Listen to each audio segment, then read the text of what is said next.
Okay, chapter 28, The Big Send-Off Part 2. Everything was quiet and dark in the store when we woke to the sound of Luna barking and Astrid yelling her head off. Jake, Nico, Dean, Braden, get over here! We ripped through the store, scrambling over each other in our half-asleep state, but awake as soon as our feet hit the linoleum. We ran toward her voice and the dim light of a lantern. I rounded the head of the aisle and I saw an air mattress, half covered by a twisted sheet. And Robbie lying on it in his underwear. And Astrid. Astrid stood above Robbie, holding a handgun, aiming at his chest. Luna was standing like a fire plug and barking her head off. Then I saw Sahalia. She was crying and basically naked, just wearing a thong. She sat on the floor, clutching her nightgown to her chest. Sahalia and Robbie had been what? What the hell? Jake said. Take the gun, Astrid said. Jake took the gun from her, pointing it at Robbie's midsection.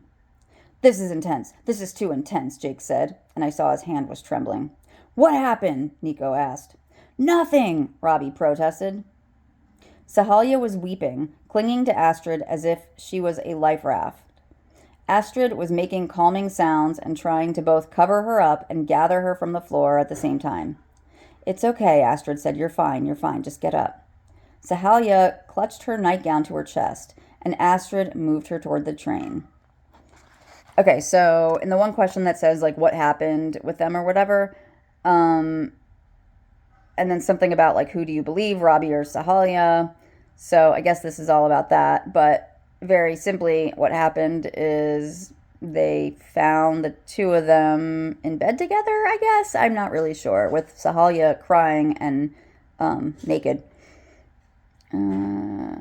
Okay. Guys, Robbie said, it's not what you think. I was just lying here sleeping, and I woke up and she was on top of me. She said she wanted me to take her with me and she could be my girlfriend. I said no. He held his hands up. You're a liar, Nico said. I'm telling you the truth, Robbie continued. I know how bad this looks, but really, I said no. Really. Te lo juro, or I'm sorry, I don't know how to say that Spanish part. Luna was still barking and growling. Come here, Luna. Robbie called the dog over to him. He scratched her ears and petted her, calming her down, trying to calm us all down. It's all a misunderstanding, he said to the dog. These kids would never hurt anyone. It's a big misunderstanding.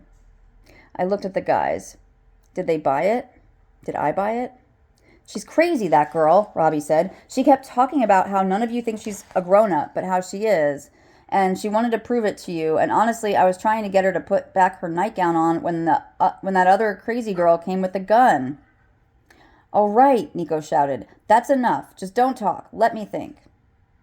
Robbie murmured soothing sounds to Luna. You guys stay here and keep the gun on him, Nico told us, gesturing to me, Braden, and Jake, who still held the gun. Keep the gun on him, no matter what he says. I'm going to go talk to Sahalia. I'll find out what happened here, and then we'll know what to do. Nico sprinted down the aisle. Oh, God, Jake said. The hand that held the gun was shaking violently. I think I'm going to be sick. He bent over. Give me the gun, Braden said, moving toward Jake. But then Robbie was lurching up. I was too slow, a beat behind. Robbie grabbed the gun from Jake, just as Braden reached for it. No, Braden shouted. He snatched at the gun, and in the scuffle, the gun fired with a deafening bang. Braden slipped down to the floor, looking confused. Braden, I shouted. Jake lurched toward Robbie and tried to get the gun away. Nico came vaulting back down the aisle and launched himself at Robbie and had him around the neck, and the three of them went toppling backward onto the floor. Robbie punched Jake and elbowed Nico to the head and grabbed the gun out of Jake's hands. I rushed to Braden. He looked at me with shock in his eyes. When I looked up, Robbie had the gun right at Nico's head. Get back, Robbie shouted. I'll shoot him, I will. Jake scooted away, hands up. Robbie cursed in Spanish, rising to his feet. He wiped blood from the corner of his mouth.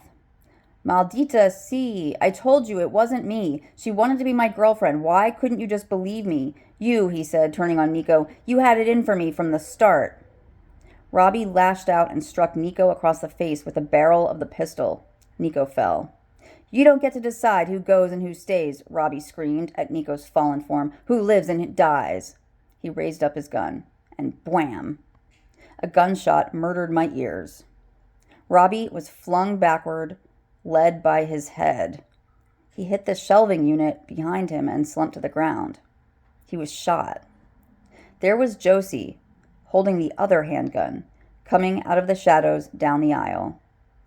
On the ground just behind her lay the 2-gallon Ziploc bag that Nico had stored the guns in. Had the other gun just been lying there on the floor the whole time? Josie dropped the gun, shaking her arm out. She sank to her knees, covered her face, and howled. Okay, wow, there's a lot going on there. I think that you and I should talk about it before you try to write the answer about it, because I'm curious to know what you think about all that.